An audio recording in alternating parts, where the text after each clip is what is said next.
So this is a new module of ancillary or subcontract.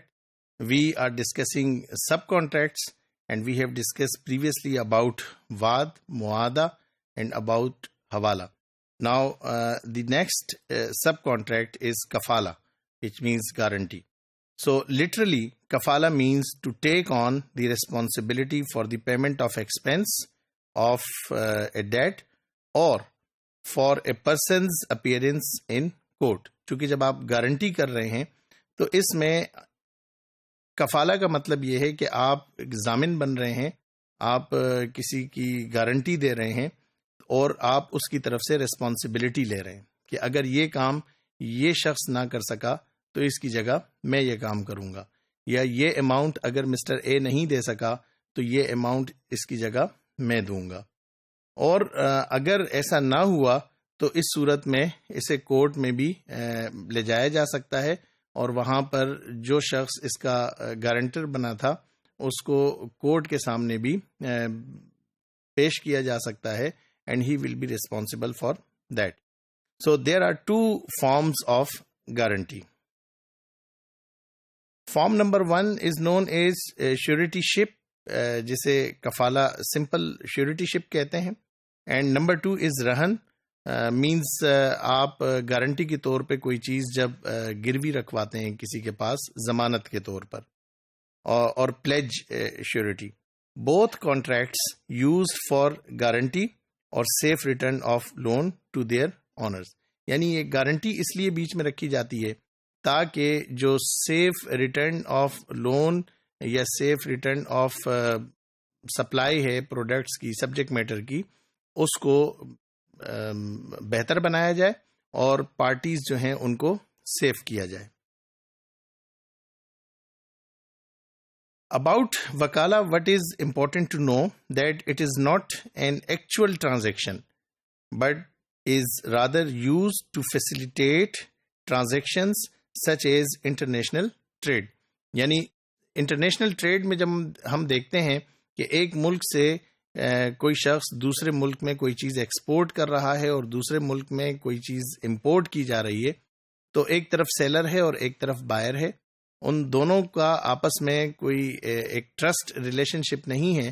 تو bank جو بیچ میں ایک گارنٹی دیتا ہے تو وہ اس کو پاسبل بناتا ہے فریقین کے لیے. یعنی سپلائر کو یہ یقین دلاتا ہے کہ آپ کو اماؤنٹ دیا جائے گا، اور جو پرچیز کر رہا ہے پرچیزر اس کو یہ یقین دلاتا ہے کہ آپ کو یہ گڈز مل جائیں گی، اور سپلائر کو جو پرائس ہے، جو کمپنسیشن ہے، اس کی وہ یقین دہانی کرواتا ہے. تو بیسیکلی یہ کوئی الگ سے کوئی ٹرانزیکشن نہیں ہے. اسے سب کانٹریکٹ میں ہم اس لیے کہہ رہے ہیں کہ یہ ضروری ہوتا ہے کسی میجر بیسک کانٹریکٹ کی فنیشنگ کے لیے، اس کو انشور کرنے کے لیے، اس کی سیف ٹرانزیکشن کے لیے. ہاں، جو بینک اس زمرے میں اپنی جو سروسز دے رہا ہوتا ہے تو اس کے اگینسٹ میں وہ اپنے جو سروس چارجز ہیں وہ ریسیو کرتا ہے، جسے اجرت کا نام دیا جاتا ہے. Now the next subcontract is wakala, which is agency. The literal meaning of wakalat is looking after or taking custody. It in terminology, when we discuss the meaning of wakala, so it is delegation of power to an eligible person for doing something. یعنی وکالہ میں وکیل کو کچھ powers جو ہیں وہ منتقل کی جاتی ہیں کسی کام کرنے کے بدلے میں. یعنی کوئی کام اس کو اسائن کیا جاتا ہے، اور اس کام کو کرنے کے لیے جتنے بھی اختیارات ہیں اس مالک اپنے اختیارات اس کی طرف منتقل کر دیتا ہے. وکالہ is possible for those activities that can be performed by principal himself. یعنی وہ تمام کام جو پرنسپلی ایک شخص خود کر سکتا ہے، ان تمام چیزوں میں وکالت وہ درست ہے.